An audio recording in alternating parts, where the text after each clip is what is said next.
I used to believe we had the kind of marriage other couples envied. You know, the solid type. The kind where bills were paid on time, vacations were booked in advance, and arguments ended with soft apologies and takeout sushi. Michael and I had been married for 8 years. We lived in a quiet suburb with clean sidewalks and neighbors who waved while mowing their lawns. He worked in finance, always sharply dressed, always carrying that air of competence like a badge. I was a project manager by trade, the kind of woman who color-coded our pantry and still printed grocery lists, just in case my phone died. We didn't have kids yet. That was on the horizon, as he liked to say. Once the timing's right, we had routines, systems. He handled the finances, because of course he was the money guy, and I let him. Not because I didn't understand numbers, but because that's what trust looked like to me. I just kept my little spreadsheets for fun, a habit. I tracked our spending, saved receipts, and filed every bill in a folder labeled by month and year. He teased me about it sometimes. "Babe," he'd laugh, "do you really need to keep a copy of the water bill from 2 years ago?" I'd smile and say, "One day, you'll thank me." I thought it was just a quirk, but it turned out it was the very thing that would save me. It started small. A late payment notice on the electric bill, a $30 overdraft fee from the bank, a voicemail from a credit card company asking us to please contact their collections department. At first, I chalked it up to clerical errors. Michael brushed them off too with a casual wave of his hand. "These systems are glitchy," he said. "I'll handle it." But the late notices kept coming. Then one night, while he was out of town for a conference, I got a call from a credit card company I didn't recognize. They were asking about a balance of over $12,000. I blinked at the phone. "Sorry," I said. "You must have the wrong number. We don't have a card with you." The rep paused, double-checked, and confirmed Michael's name and our home address, and that's when I felt it. That cold knot of something in my stomach. I didn't know it yet, but I was about to discover the truth behind our perfect life, and when I did, the man I thought I knew would never look the same again. Have you ever thought your relationship was built on trust, only to realize it was paper thin, ready to tear the moment you look too closely? Let me know where you're listening from. And tell me, have you ever found something your partner was hiding? Comment below. And if you haven't already, subscribe to Sophia's Revenge Stories so you don't miss what Sarah uncovers next. Because trust? It only works when the truth is real. The next morning, I waited until Michael had left for work before I pulled out my laptop. I wasn't trying to snoop. At least that's what I told myself. I just needed peace of mind. A little reassurance that I was overreacting. He had a drawer in the home office where he kept bank statements and tax forms. Nothing was labeled. Everything looked chaotic. For a man who claimed to have everything under control, it was a mess. I opened a folder, marked MISC. Inside were 5 credit card statements from companies I didn't recognize. All of them had balances. Big ones. One had a balance over $26,000. Another was maxed out. My fingers went numb. I checked the names on the statements. They were all under Michael's name, but at least 2 of the mailing addresses were not our home. One of them was to a condo unit in the city, a place I'd never heard of. I kept digging. Pay stubs, loan applications, a cash advance from an online gambling site, and then a folder labeled Medical. Inside, I found insurance claims from a private clinic I didn't know he visited, bills for wellness treatments, multiple appointments under different names. One document had a signature, not his, but familiar enough to raise red flags. That's when it hit me. He wasn't just in debt. He was hiding an entire life. Trips I never knew about. Purchases I never approved. Cards I never saw. Names I didn't recognize. My body felt hot and cold at the same time. I sat back, staring at the pile of paper like it might rearrange itself into a more comforting truth. Instead, I saw the number. $387,000. That was the total. I calculated it twice. I thought about calling him, confronting him, screaming. But I didn't. Instead, I did what I've always done best. I opened a spreadsheet. I listed every account, every due date, every interest rate. Color-coded them, categorized them by type, tracked where the money had gone. Gambling, tech gadgets, private memberships, Uber rides at 2 a.m. to addresses that weren't work-related. The picture that emerged was crystal clear. Michael was drowning in debt, and he had been for years. And I'd been the unwitting life raft, floating along in blind faith. I wanted to fall apart. I wanted to punch something. I wanted to cry. But I didn't do any of that. I did what any woman in my position would do. Any woman who's been underestimated one time too many. I picked up my phone, and I called an accountant. Lisa answered on the second ring. I'd never met her before, but I'd read every review. She was known for her precision and her no-nonsense approach, the kind of woman who didn't blink when chaos landed in her lap. "Hi," I said. "I think I'm in trouble, but I also think I'm finally ready to see just how deep it goes." "And Lisa?" She just said, "Good, let's begin." Lisa invited me to her office 2 days later. It was on the 3rd floor of a modest brick building downtown. No fancy reception area, no modern art, just clean lines and file cabinets, labeled like a war room. She offered me water, then sat across from me with a legal pad and a kind of calm that made me feel steadier, even as my life tilted sideways. I handed her a flash drive. "It's all in there," I said. Every statement I could find. I color-coded by month and type. I also included receipts I had, and a spreadsheet I built to cross-reference dates and payments. She gave me a look. Not of pity, not of shock. It was respect. "You'd make a hell of a forensic accountant," she said. That was the first time in weeks I almost smiled. Lisa plugged in the drive, and for the next 2 hours we combed through numbers, transactions, transfers, hidden accounts, and somewhere in between, I stopped feeling like a betrayed wife and started feeling like something else entirely. A woman in control. Lisa's voice stayed even the whole time, but her brows furrowed deeper with each click. "There's a lot here," she said finally. "But it's not unsolvable," I sat back. "It's over $387,000. "Which means he's desperate," she replied. "Desperate people get sloppy. That's good for you." That night I couldn't sleep. But not because I was scared, because I was planning. I built a full financial map. Every account, every recurring charge, every hidden debt. I printed a 40-page binder and labeled it Household Financial Overview. Confidential. Just seeing those words made me feel stronger. I opened a new bank account in my name only. I redirected my paycheck there. I froze our joint credit cards.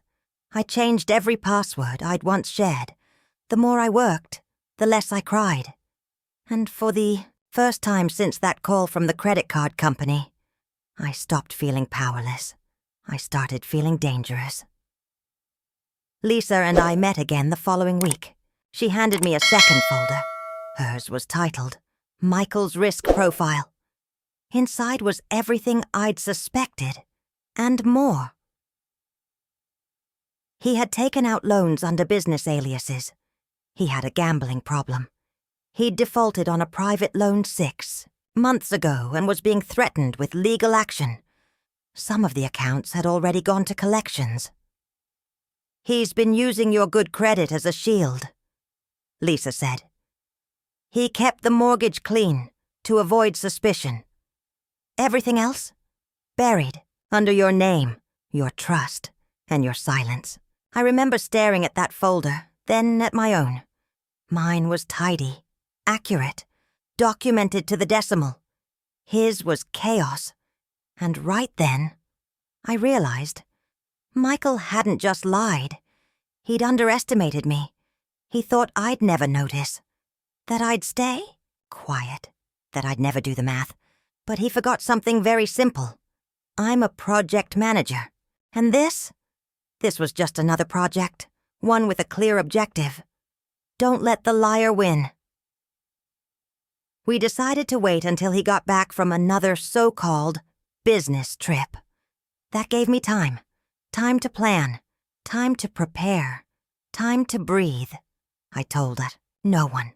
Not my sister. Not my co-workers. Not even my best friend. Not because I didn't trust them, but because this was mine. My marriage. My mess. My move. Lisa and I mapped everything like a military operation. We categorized the debt into 3 levels: manageable, high risk, and legally volatile. We created backup folders for every document, digital copies stored in the cloud, USB drives hidden in safe places. A paper trail Michael couldn't erase if he tried. Lisa even wrote a financial summary in plain English, just in case I ever needed to hand it to a lawyer, a judge, or my husband. I built a decision tree, color-coded. One branch for what I'd do if he confessed, another for if he denied everything, a third in case he tried to flip the narrative and make me the villain. That last one, we called the gaslight clause. Lisa taught me about financial boundaries, legal leverage, what to say, what not to say. I wrote a speech, not because I planned to read it, but because I needed to know my truth was organized, like everything else in my life. He came home on a Thursday. He looked tired, or maybe I just noticed it for the first time. He kissed me like nothing was wrong, like the man who owed close to $500,000 hadn't just flown in from God knows where with new shoes and a fresh shave. "How was the conference?" I asked, pouring his coffee. He smirked. "Long. Boring. You know how these things are." I nodded and waited. The next night I made his favorite dinner, lit a candle, played the jazz he liked. Then I placed a black binder on the table. It didn't say anything dramatic, just household finances. Review. He paused. "What's this?" "Something I think you should look at," I said. "It won't take long. You'll recognize most of it. It's your handwriting." He opened the binder. The first page was an overview. The second was a breakdown of each credit card. The third was a printout of the condo lease in the city. By the time he hit page 5, gambling expenditures in Q3, his hand started to tremble. He looked up at me. "This is a violation of privacy," he said. I almost laughed. "No," I replied. "This is math, and math isn't emotional." His jaw tensed. "You've been spying on me?" "No," I said again, calmly. "I've been protecting myself." He stood up, walked around the table like he couldn't sit still. "You don't understand how business works," he snapped. "This isn't just debt. It's leverage, investments. You can't—" "Michael," I interrupted. "I hired a CPA. She helped me sort through everything." That stopped him. His face went pale. "You hired someone?" "Yes. Her name's Lisa. She doesn't gamble. She doesn't lie. And she doesn't play financial roulette with her spouse's credit." He opened his mouth, but I cut him off again. "Before you say another word," I said, "you should know I've frozen the joint accounts. I've moved my paycheck, and I've contacted a family law attorney." He stared at me. I let the silence settle. "Now," I said softly, "we can talk like adults, but only if you're ready to be honest." Michael sat back down slowly. He didn't look at me. He looked at the binder, like it might burst into flames if he stared at it too long. Then he laughed. Not loud, not joyful. Just a short, bitter exhale. "Wow," he said. "So this is what it's come to?" I didn't answer. I didn't need to. He started flipping through the pages again, but this time his hands weren't steady. "You really think you know what this all means?" he said.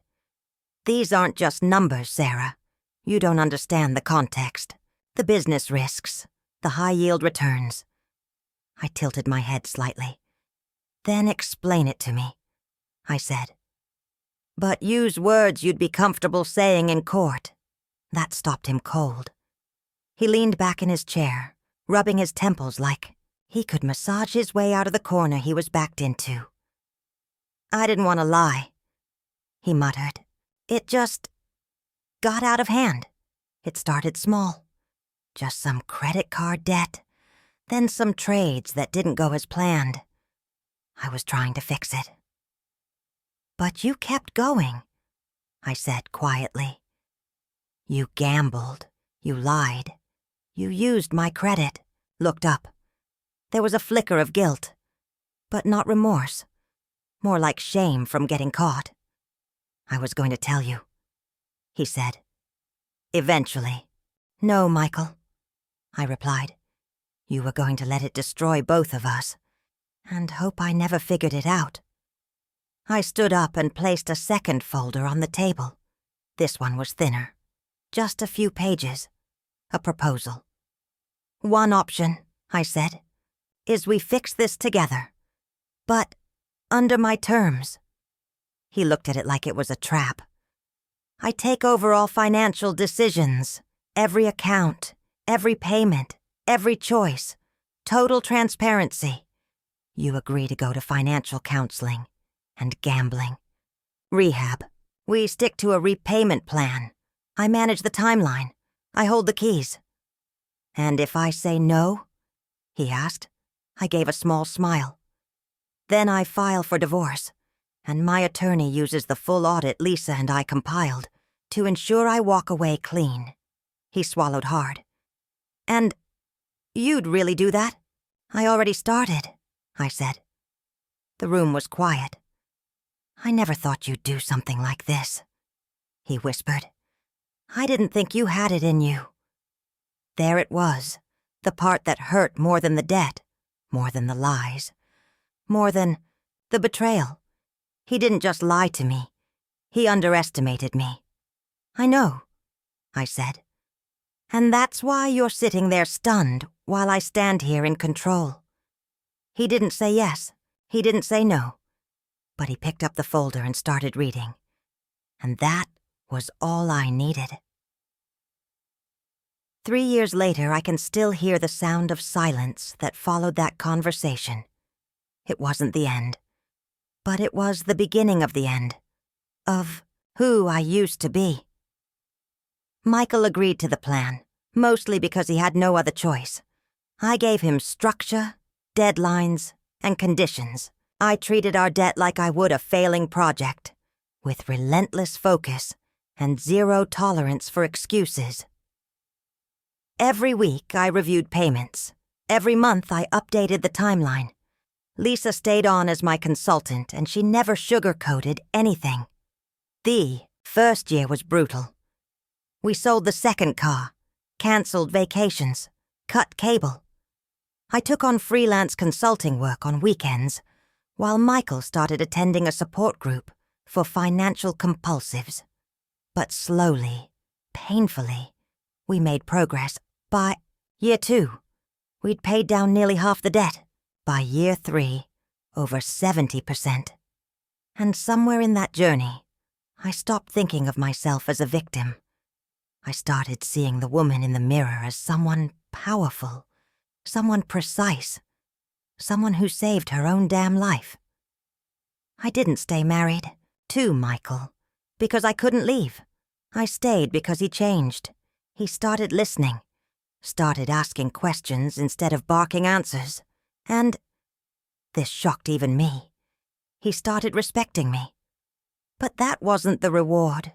The reward was knowing that if he hadn't, I would have been just fine. Today, I manage all our finances. Every dollar that comes in, every cent that goes out. But that's not all. I started a blog, small at first, called The Tidy Ledger. Just me, sharing tips on budgeting, avoiding debt, traps, and spotting financial gaslighting. 6 months later, I was asked to speak at a local women's group. A year after that, I launched my own consulting service, helping women rebuild their financial autonomy after economic abuse. I never thought my spreadsheets, my sticky notes, my color-coded folders would become a survival kit. But they did. And now, they help others survive too. Last month, a woman messaged me. She said, "Your story helped me leave. I didn't even know I was being manipulated. Until I heard about Sarah. That was the moment I knew. Being underestimated was never the problem. Believing them. That was. And now I'm wondering, have you ever been underestimated? By someone who claimed to love you? Have your skills, your instincts, your quiet strengths ever been dismissed? Until the moment they saved your life? Because Sarah's story isn't just about spreadsheets or debt. It's about reclaiming control, quiet power, and proving that what people mock is often what saves us. If this story resonated with you, tell me in the comments. Have you ever caught someone hiding something big? Or have you ever used your undervalued skills to flip the script? Leave a yes if you've ever been underestimated. Drop a if you've ever faced betrayal and came out stronger. And if you're still listening, you're one of us now. So hit that subscribe button to join Sophia's Revenge Stories, where every week we share more real, raw, and unforgettable stories of family betrayal, rebirth, and the quiet kind of strength the world never sees coming. Your story matters, and next time, it could be yours we tell.